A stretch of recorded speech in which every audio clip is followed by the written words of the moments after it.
최만식 이상한 선생님. 1. 우리 박 선생님은 참 이상한 선생님이었다.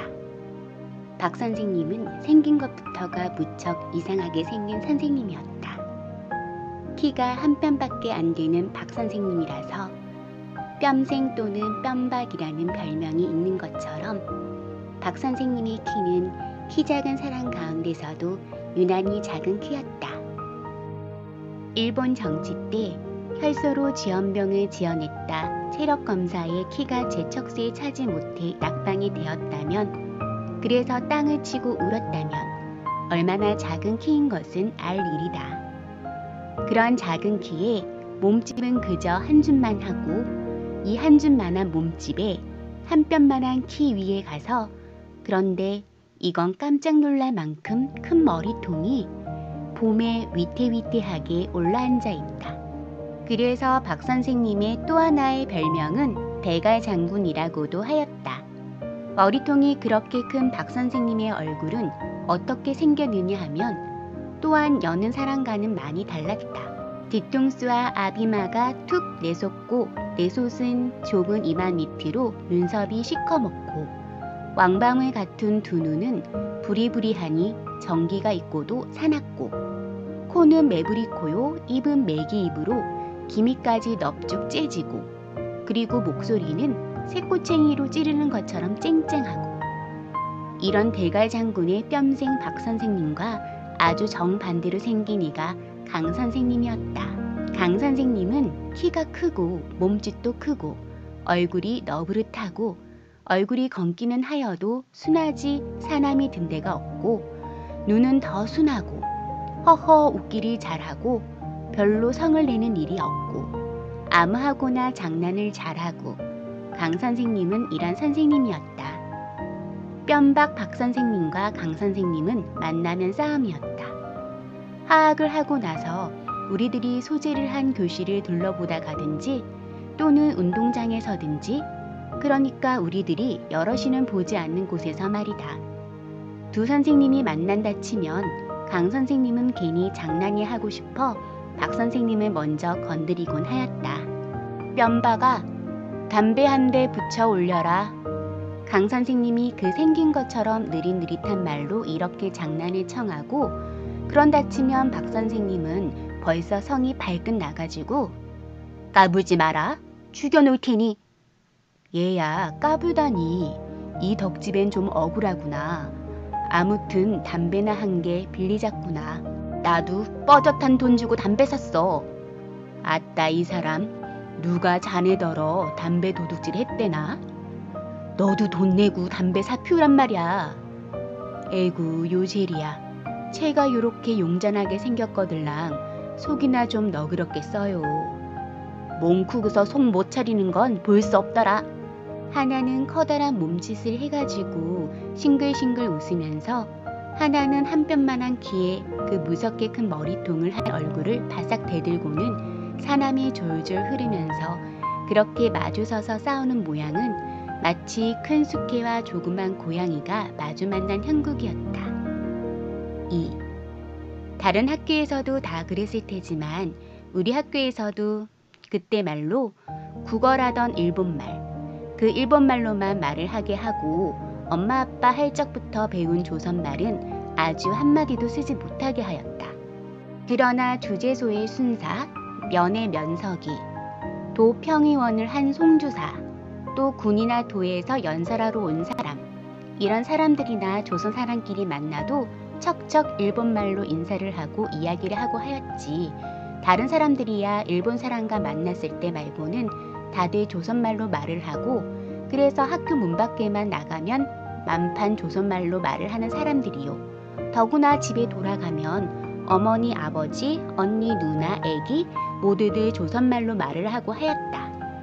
그러니까 우리들도 학교에 가서도 교실에서 공부를 하고 나와 운동장에서 우리끼리 놀고 할 때에는 암만 해도 일본말보다 조선말이 더 많이, 그리고 잘 나와지고 하였다. 학교에서고 학교 밖에서고 조선말로 말을 하다 선생님한테 들키는 날이면 경을 치는 판이었다. 선생님들 중에서도 제일 심하게 밝히는 선생님이 뼘박 박 선생님이었다. 교장 선생님이나 다른 일본 선생님은 나무라기만 하고 많은 수가 있어도 뼘박 박 선생님은 절대로 용서가 없었다. 나도 여러 번 혼이 나보았다. 한 번은 상중인 녀석과 어떡하다 쌈이 붙어서 둘이 서로 부둥켜 안고 구르면서 이 자식아 저 자식아 죽어봐 때려봐 하면서 한참 씨방 때리고 제기고 하는 참이었다. 그러는 참인데 느닷없이 고랏 조생고대 갱가 쓰리야스가 이루카 이놈아 조선말로 싸움하는 녀석이 어딨어?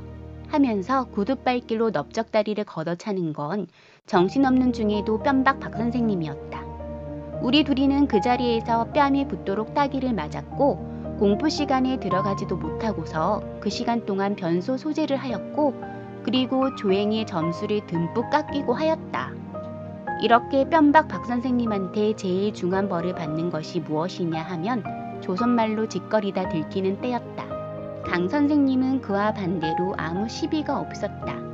교실에서 공부를 할 때 외에는 그리고 다른 선생님, 그 중에서도 교장 선생님 이하 일본 선생님들과 뼘박 박 선생님이 보지 않는 데서는 강 선생님은 우리들한테 일본말로 말을 하지 아니하였다. 우리들이 일본말로 하여도 강 선생님은 조선말로 하곤 하였다. 우리들이 어쩌다 선생님은 왜 국어 일본말로 아니하세요? 하고 물으면 강 선생님은 웃으면서 나는 국어 일본말이 서툴러서 그런다 하고 대답하였다. 그렇지만 우리가 보기에도 강 선생님은 일본말이 서투른 선생님이 아니었다. 3. 해방이 되던 바로 그 이튿날이었다.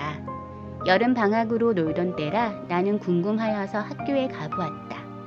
다른 아이들도 한 50명이나 와서 있었다. 우리는 해방이라는 말은 아직 몰랐고 일본이 전쟁에 지고 항복을 한 것만 알았었다. 선생님들이 그 중에서도 뼘박 박 선생님이 그렇게도 일본, 우리 대일본 제국은 결단코 전쟁에 지지 않는다고 기어코 전쟁을 이기고 천하의 못된 미국 영국을 거꾸러뜨려 천황폐하의 위엄을 이 전 세계에 드날릴 날이 멀지 않았다고 하루에도 몇 번씩 그런 말을 했었던 그 일본이 도리어 지고 항복을 하다니 도무지 모를 일이었다. 직원실에서는 교장 선생님과 두 일본 선생님과 그리고 뼘박 박 선생님과 이렇게가 모여 앉아서 초상난 집처럼 모두는 코가 쑥 빠져가지고 있었다. 우리들은 운동장 구석으로 혹은 직원실 앞뒤로 페페로 모여서서 제가끔 아는 대로 일본이 항복한 이야기를 하고 있었다. 그때에 6학년에 다니던 우리 사촌 언니 대석이가 뒤늦게야 몇몇 동무와 함께 떨떨거리고 달려들었다.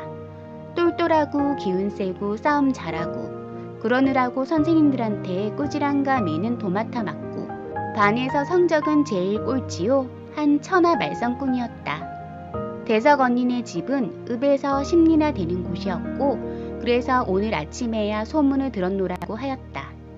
대석 언니는 직원실을 럼시시 넘겨다 보더니 싱긋 웃으면서 척 직원실 안으로 들어섰다. 직원실 안에 있던 교장 선생님이랑 다른 두 일본 선생님이랑은 못 본 채 하고 고개를 숙이고 있는데 뼘박 박 선생님이 눈을 흘기면서 영락없이 일본말로 나 안다. 왜 그래? 하고 책망을 하였다. 대석 언니는 그러나 무서워하지 않고 한다는 소리가 선생님 덴노 헤이카가 고상 천황폐하가 항복했대죠? 하고 묻는 것이었다. 뼘박 박 선생님은 성을 버럭내어 그 큰 눈망울을 부라리면서 여전히 일본말로 잠자코 있어 잘 알지도 못하면서 건방지게시니 하고 쫓아와서 곧 한 대 갈길 듯이 을러대었다. 대석 언니는 되돌아서서 나오면서 커다랗게 엔노 헤이까 빠가 천황폐하 망할 자식. 만일 다른 때 누구든지 그런 소리를 했단 당장 큰일이 나는 판이었다. 그러나 교장 선생님이랑 두 일본 선생님은 그대로 못 들은 척 코만 빠치고 앉았고 뼘박 박 선생님도 잔뜩 눈만 흘기고 있을 뿐이지 아무렇지도 않았다. 그런 걸 보면 정녕 일본이 지고 덴노 헤이카가 항복을 하였고 그리고 그래서 인제는 들 기승을 떨지를 못하는 모양인 것 같았다. 마침 강 선생님이 땀을 뻘뻘 흘리면서 헐떡거리고 뛰어왔다. 강 선생님은 본집이 이웃 고을이었다. 오, 너희들도 왔구나. 잘 들어왔다. 너희들도 다들 알았지? 우리 조선이 해방이 된 줄 알았지? 얘들아, 우리 조선이 독립이 됐단다. 독립이. 일본은 쫓겨가고 그 지질이 우리 조선 사람을 못살게 굴고 하시하고 필 빨아먹고 하던 일본이 그 애놈들이 죄다 쫓겨가고 우리 조선은 독립이 돼서 우리끼리 잘 살게 됐어. 잘 살게. 의젓하고 점잖던 강 선생님이 그렇게도 들이 납뛰고 덤비고 하는 것은 처음 보았다. 자, 만세 불러야지. 만세, 독립 만세, 독립 만세 불러야지. 태극기 없니? 태극기. 아무도 안이 가졌구나. 너흰 참 태극기가 어떻게 생긴지 구경도 못했을 게다. 가만히 있자. 내 태극기 만들어 가지고 나올게. 그러면서 강 선생님은 직원실로 들어갔다. 강 선생님이 직원실로 들어서는 것을 보고 교장 선생님이랑 두 일본 선생님은 인사를 하려고 필 게 없이 일어섰다. 강 선생님은 교장 선생님더러 말을 하였다. 당신들은 인제는 일 없어. 어서 집으로 가 있다. 당신네 나라로 돌아갈 도리나 하오. 아무도 댓글을 못하는데 뼘박 박 선생님이 주저주저 하다가 아니 자상히 알아보기나 하고서 하는 것을 강 선생님이 버럭 큰 소리로 무엇이 어째?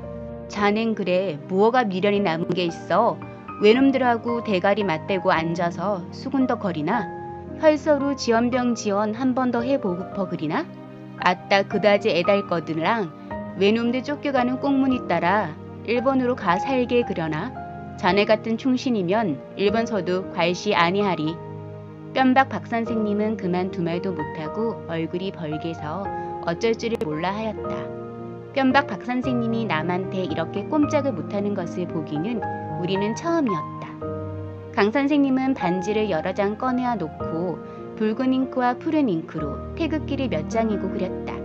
그려 내놓고는 또 그리고 그려 내놓고는 또 그리고 얼마를 그리면서 그러다 아주 부드럽고 조용한 목소리로 여보기 박선생 하고 불렀다. 그러고는 잠자코 담배만 피우고 앉았는 뼘박 박선생님을 한번 돌려다 보고 나서 내가 좀 흥분해서 말이 너무 박절했나 보이. 어찌 생각하지 말게. 그리고 인제는 자네나 나나 그동안 진 죄를 우리 조선 동포 앞에서 속죄해야 할 때가 아닌가. 물론 이 다음에 민족이 우리를 심판하고 죄에 따라 벌을 줄 날이 오겠지. 그러나 장차에 받을 민족의 심판과 벌은 장차에 받을 민족의 심판과 벌이고 시방 당장 조선 민족의 한 분자로 할 일이 좋은 많은가. 우리 같이 손목 잡고 건국에 도움될 일을 하세. 자, 이리 와서 태극기 그리게. 독립만세부터 한바탕 부르세. 뼘박 박 선생님은 아무 소리도 않고 강 선생님의 옆으로 와서 태극기를 그리기 시작하였다. 그 뒤로 강 선생님과 뼘박 박 선생님은 사이가 매우 좋아졌다. 뼘박 박 선생님은 학과 시간마다 여러 가지로 좋은 이야기를 많이 하여 우리한테 들려주었다. 일본이 우리 조선을 빼서 저희 나라의 속국을 삼던 이야기도 하여 주었다. 애놈들은 천하의 불측한 인종이어서 남의 나라와 전쟁하기를 좋아하는 백성이라고 하였다. 그래서 임진왜란 때에도 우리 조선에 쳐들어왔고 그랬다가 이순신 장군이랑 건율도 원수한테 아주 혼이 나고 쫓기어간 이야기도 하여 주었다. 우리 조선은 역사가 4000년이나 오래고 그리고 세계의 어떤 나라보다 못하지 않게 훌륭한 문화가 발달된 나라라고 이야기도 하여 주었다. 뼘박 박 선생님은 한편으로 열심히 미국말을 공부하였다. 그러면서 우리들더러도 졸업을 하고 중학교에 가거들랑 미국말을 제일 무엇보다도 많이 공부하라고. 시방은 미국말을 모르고는 훌륭한 사람이 되지 못한다고 하였다. 뼘박 박 선생님은 한 1년 그렇게 미국말 공부를 하더니 그 다음부터는 미국 병정이 오든지 하면 일수통역을 하고 하였다. 중학교에 다닐 때 조금 배운 것이 있어서 그렇게 쉽게 체득을 하였다고 하였다. 미국 병정은 벼 공주를 감독하러 와서 우리 뼘박 박 선생님을 그 꼬마 자동차에 태워가지고 동네 돌아다녔다. 뼘박 박 선생님은 미국 양복을 얻어 입고 미국 담배를 얻어 피우고 미국 통조림이랑 과자를 얻어 먹고 하였다. 해방 뒤에 새로운 김 교장 선생님이 갈려가고 강 선생님이 교장이 되었다. 강 선생님이 교장이 된 다음부터는 뼘박 박 선생님은 강 선생님과 도로 사이가 나빠졌다. 우리는 한번 뼘박 박 선생님이 미국 담배를 피우고 있는 것을 교장 선생님이 아넨 그건 무어라고 주접스럽게 얻어 피우곤 하나? 하고 핀잔하는 것을 보았다. 강 선생님은 교장이 된 지 1년이 못 되어서 파면을 당하였다. 어른들 말이 강 선생님은 빨갱이라고 하였다. 그리고 그래서 파면을 당하였느니라고 하였다. 또 누구는 뼘박 박 선생님이 강 선생님을 그렇게 꼬아댄 것이지 강 선생님은 하나도 빨갱이가 아니라고도 하였다. 강 선생님이 파면을 당한 뒤를 물려 뼘박 박 선생님이 교장 선생님이 되었다. 교장이 된 뼘박 박 선생님은 그 작은 키가 으쓱하였다. 뼘박 박 선생님은 미국을 침이 마르도록 칭찬을 하였다. 이 세상에 미국같이 훌륭한 나라가 없고 미국 사람같이 훌륭한 백성이 없다고 하였다. 우리 조선은 미국 덕분에 해방이 되었으니까 미국을 누구보다도 고맙게 여기고 미국이 시키는 대로 순종을 하여야 하느니라고 하였다. 우리가 혹시 말끝에 미국놈이라고 하면 뼘박 박 선생님은 단박 붙잡아다 세우고 벌을 키우곤 하였다. 전에 덴노헤이까 빠가라고 한 것만큼이나 엄한 벌을 주었다. 이놈아, 아무리 미련한 소견이기로 자 보아라. 우리 조선이 독립을 시켜주느라고 자기 나라 백성을 많이 죽여가면서 전쟁을 했지. 그래서 그 덕에 우리 조선이 외놈의 압제에서 벗어나서 독립이 되질 아니했어. 그뿐인감? 독립을 시켜주고 나서도 우리 조선 사람들 배 안이 고프고 편안히 잘 살라고 양식이야 옷감이야 기계야 자동차야 석유야 설탕이야 구두야 무어 죄다 골고루 가져다 주지 않어? 그런데 그런 고만 사람들더러 미국 놈이 무어야? 벌을 세우면서 뼘박 박 선생님은 이렇게 꾸짖곤 하였다. 우리는 뼘박 박 선생님더러 미국에도 덴노헤이까 천황폐하 있느냐고 물었다. 미국에도 덴노헤이카가 있지 않고서야 우리 조선 사람을 그렇게 일본의 덴노헤이카처럼 신하들과 같이 사랑하고 우리 조선 사람들이 잘 살도록 근심을 하며 온갖 물건을 가져다 주고 할 이치가 없기 때문이었다. 해방 전에 뼘박 박 선생님은 덴노헤이카는 우리 조선 사람들을 일본 사람들과 같이 사랑하고 우리 조선 사람들이 잘 살기를 근심하신다고 늘 가르쳐주고 하였었다. 뼘박 박 선생님은 미국에는 덴노헤이카는 없고 덴노헤이카보다 훌륭한 돌멩이라는 양반이 있다고 대답하였다. 우리는 그럼 이번에는 그 돌멩이라는 훌륭한 어른을 위하여 미국 신민 노세이시, 미국 신민 서사를 부르고 기미가요 대신 돌멩이 가요를 부르고 하여야 하나 보다고 생각하였다. 아무튼 뼘박 박 선생님은 참 이상한 선생님이었다.